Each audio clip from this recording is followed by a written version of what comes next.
నమస్తే అండి. Welcome to Dhanalakshmi kitchen. ఈరోజు చూపించబోయేది జాజర్ హల్వా.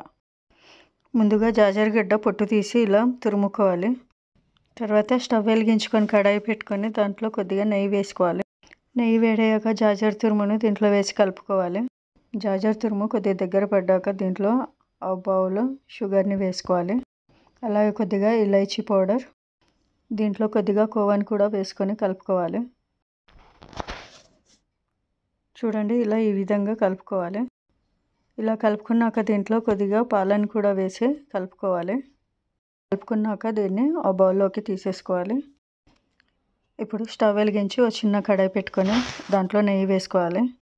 నెయ్యి వేడయ్యాక కొద్దిగా బాదంని వేసి వేయించుకోవాలి. అలాగే కొద్దిగా కాజును కూడా వేసి గోల్డెన్ బ్రౌన్కి వచ్చే వరకు వేయించుకోవాలి. ఇప్పుడు స్టవ్ ఆఫ్ చేసుకొని ఇంతకుముందు మనం ఒక బౌల్లోకి జాజర్ హల్వాని తీసుకున్నాం కదా, దానిపైన ఇలా స్ప్రెడ్ చేసుకోవాలి. కాజు, బాదం, పిస్తా. ఇప్పుడు వేడి వేడి జాజర్ హల్వా రెడీ.